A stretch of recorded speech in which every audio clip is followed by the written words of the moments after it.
The Poem of the Man God. The Third Year of the Public Life. Chapter 466. Judas Iscariot fills Jesus with joy. 23rd of September, 1944.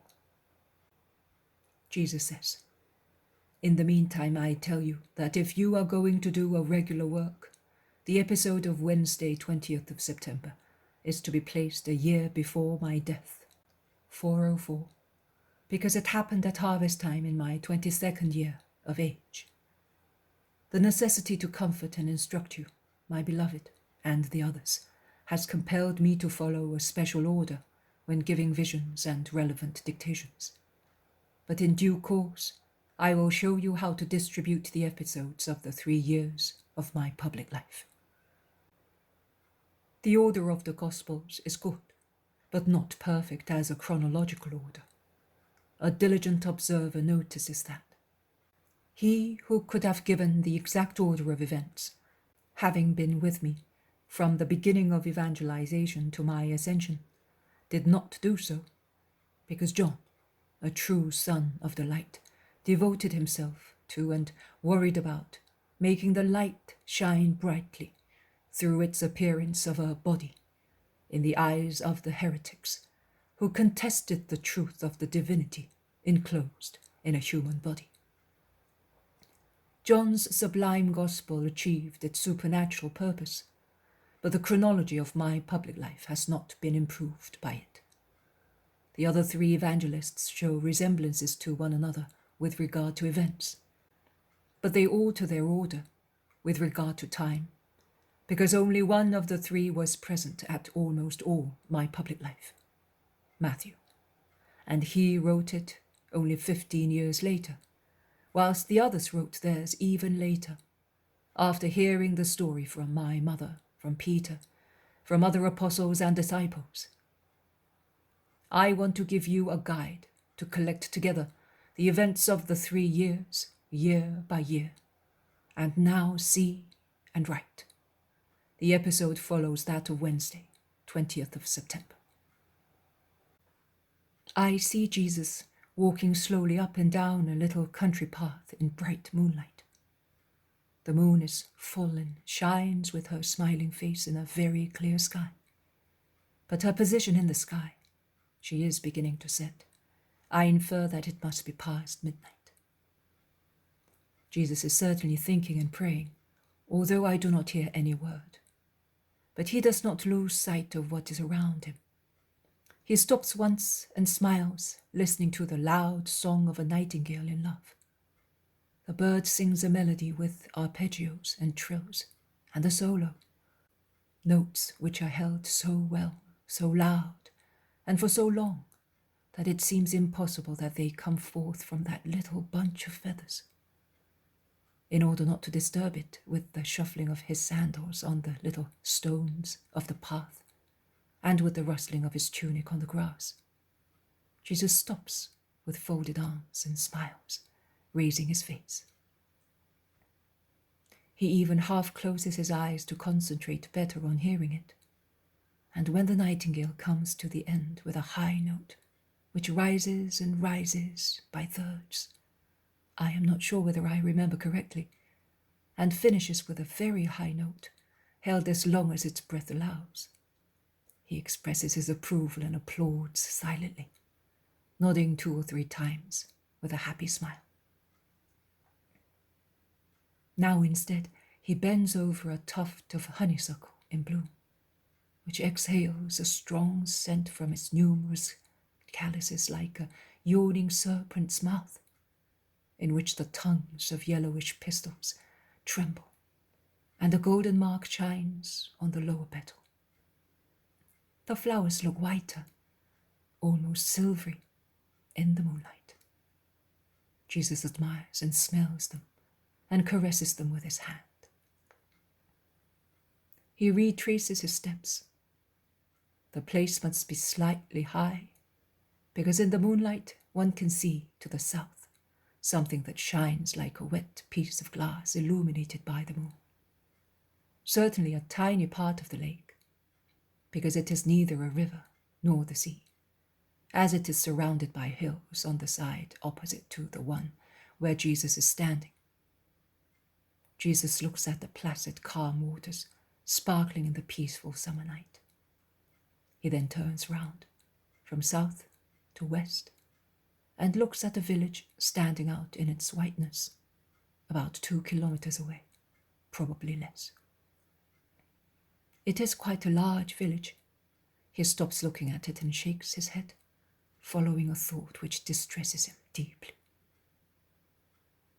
He then resumes walking slowly and praying. Finally, he sits on a large stone at the foot of a very tall tree and assumes his usual posture with his elbows resting on his knees, his forearms stretched out, and his hands joined in prayer. He remains thus for some time and would remain longer if a man, like a shadow, did not come towards him from the thicket, calling him. "Master!"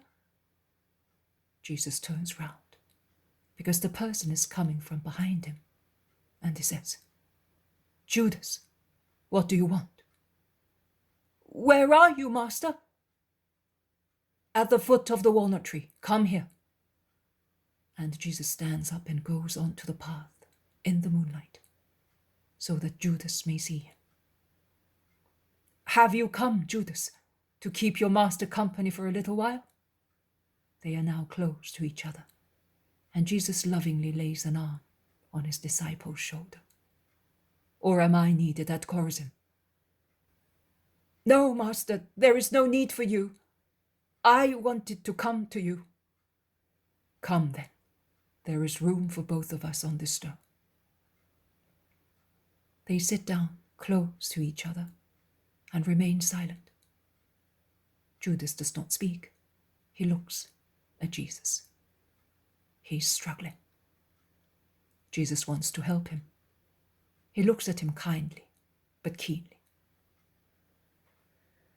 "What a beautiful night, Judas. Look how everything is pure. I do not think that the first night which smiled at the earth and at Adam's sleep in the earthly paradise was purer. Smell how scented are these flowers. Smell them, but do not pick them. They are so beautiful and pure. I also have refrained from picking them because to pluck them is to profane them. It is always wrong to do violence, to plants as to animals as to men. Why deprive them of their lives? Life is so beautiful when it is spent well. And those flowers spend their lives well because they are sweet-smelling. They cheer up people with their beautiful appearance and scents. They give honey to bees and butterflies, and they transfer to the latter the gold of their pistils to place tiny drops of topaz on their pearly wings, and are used to make beds in nests. If you had been here a little while ago, you would have heard a nightingale sing so sweetly its song of living and praising the Lord. Dear little birds, what an example they are for men. They are satisfied with little and only with what is legal and holy. A tiny grain and a little worm as given to them by the Father Creator. And if there is none, they do not become angry or irritated, but they deceive the hunger of their bodies with the ardor of their hearts, which makes them sing the praises of the Lord and the joy of hope. They are happy to be tired after flying from dawn to sunset to build a nest for themselves, a tepid, soft, safe nest, not out of selfishness, but out of love for their offspring. And they sing, urged by the joy of loving each other honestly. The nightingale for its mate, and both for their little ones. Animals are always happy because they have no remorse or reproach in their hearts. We make them unhappy because man is bad, disrespectful, overbearing, cruel. And he's not happy to be so with his like. His wickedness overflows on inferiors, And the more he feels remorse, the more his conscience spurs him, and the more pitiless he is towards other people. I am sure, for instance, that the horseman who today was spurring his horse so cruelly, although it was wet with perspiration and tired, and he lashed it to the point of leaving swollen marks on the hair of its neck and sides, and even on its nostrils so tender, and on its dark eyelashes, which closed painfully on its eyes, so resigned and mild. I am sure that his soul was not in peace. He was either going to commit a crime against honesty, or he was coming from one.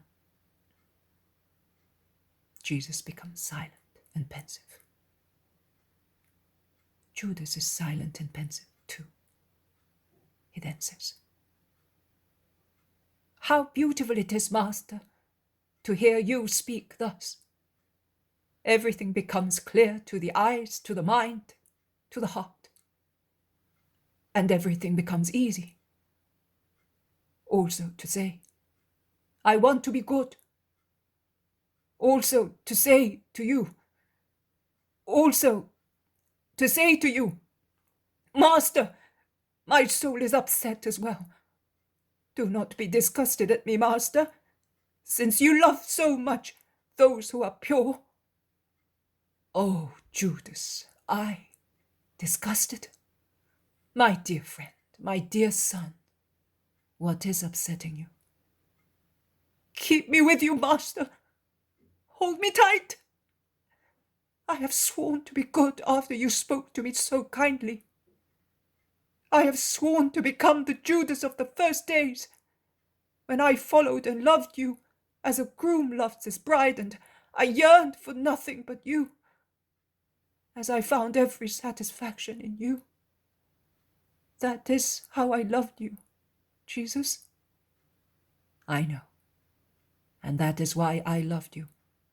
But I still love you, my dear, hurt friend." "How do you know that I am hurt? And do you know by what?" There is silence. Jesus looks at Judas so kindly. Tears seem to make his eyes wider and kinder, tempering their brightness. The eyes of an innocent, defenseless child who gives himself completely in love. Judas drops at his feet with his face on Jesus' knees, and clasping his sides with his arms, he moans, "Keep me with you, Master. Keep me. My flesh is howling like a demon, and if I give in, then all evil befalls me. I know that you are aware of it, but you wait for me to tell you. But it is hard, Master, to say. I have sinned." "I know, my friend. That is why one ought to act correctly, so that later one may not have to lower oneself, saying, 'I have sinned.' But Judas, that is also a very good medicine.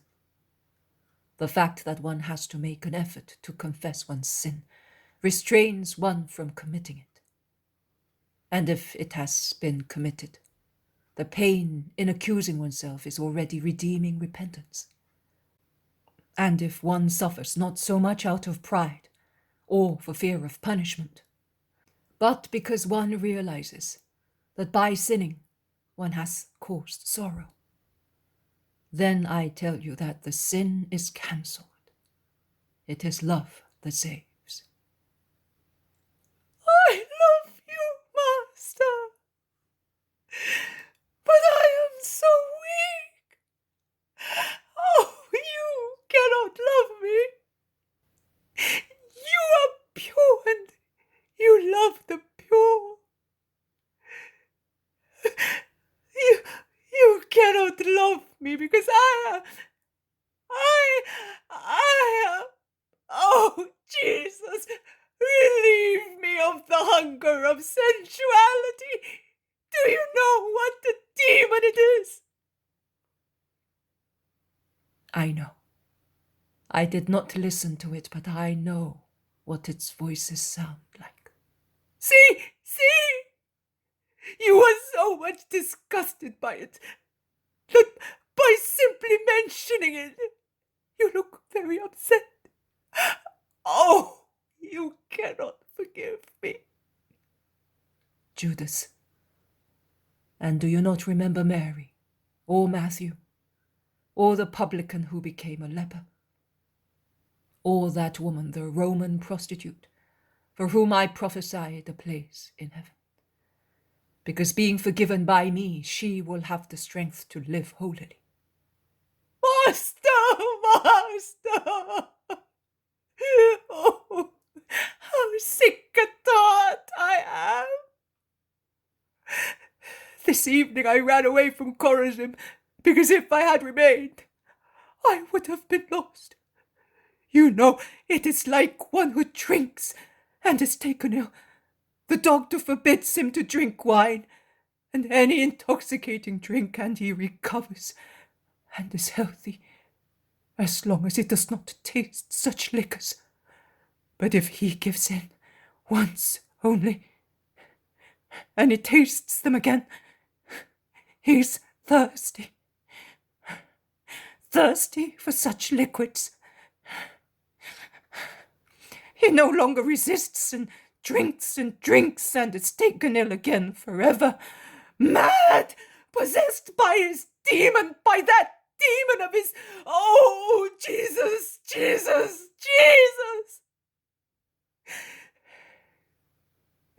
Don't tell the others. Don't tell them. I blush with shame before them all. But not before me. Judas misunderstands. That is true. I ought to blush more before you than anybody else, because you are perfect. No, son, I did not mean that. Your grief, your distress, your dejection must not confound you. I said that you may blush before everybody, but not before me. A son is not afraid or ashamed of a good father, neither is an invalid of a clever doctor. And confession is to be made to both without any fear, as one loves and forgives, and the other understands and cures. I love and understand you, so I forgive and cure you. But tell me, Judas, what is it that puts you into the hands of your demon? Is it I, your brothers, corrupt women? No, it is your will. I now forgive you and cure you. With what joy you have filled me, my Judas. I was already rejoicing at this clear-scented night, which sweet songs made delightful, and I was praising the Lord for it. But the joy which you are now giving me exceeds this clear moonlight, these scents, this peace, these songs. Can you hear it?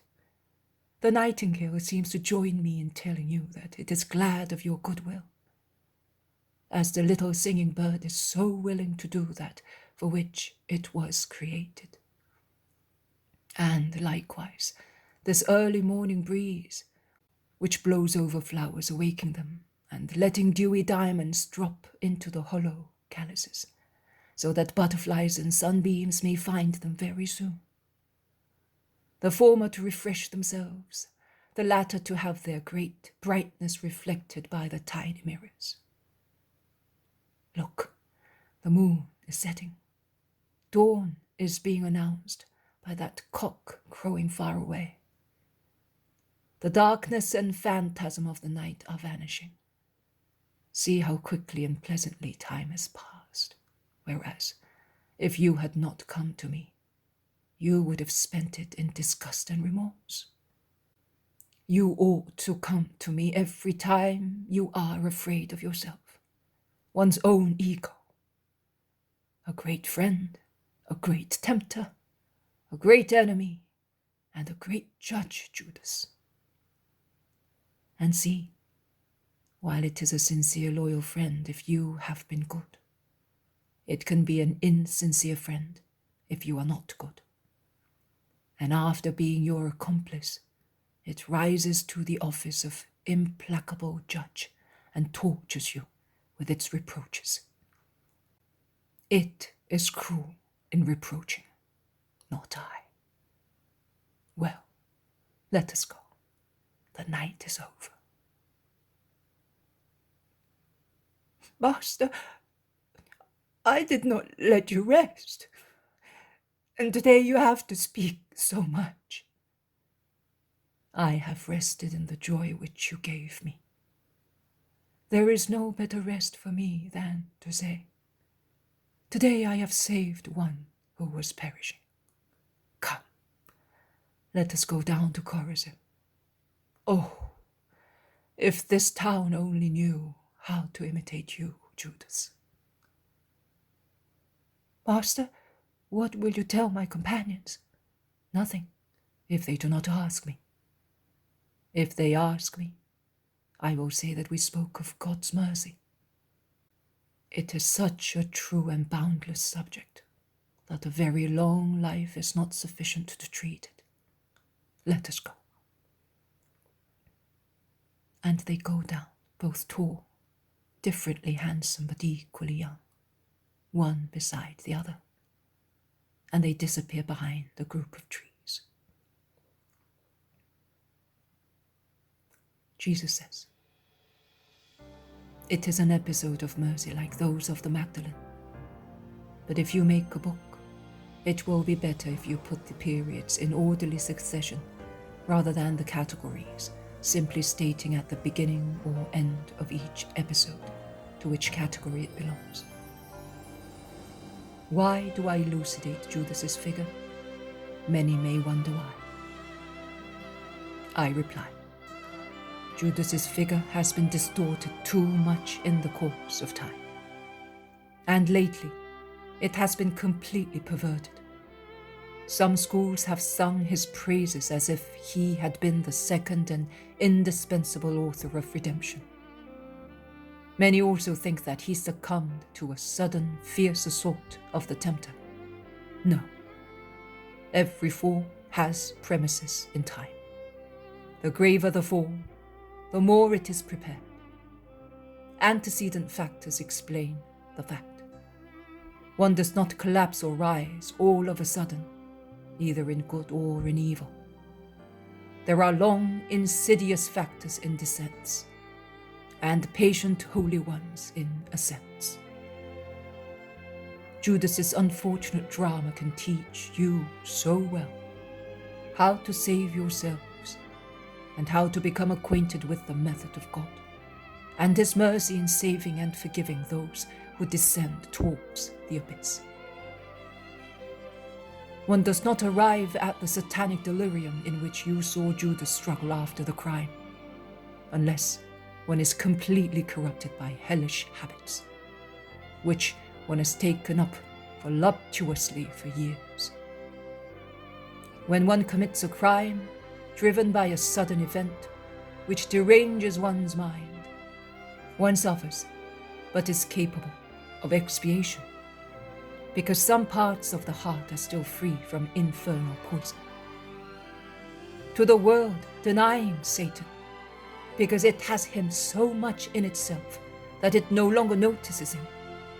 It has absorbed him and has become part of his ego. I prove that Satan exists. He is eternal and immutable in the method employed to make you his victims. That is enough now. Remain with my peace.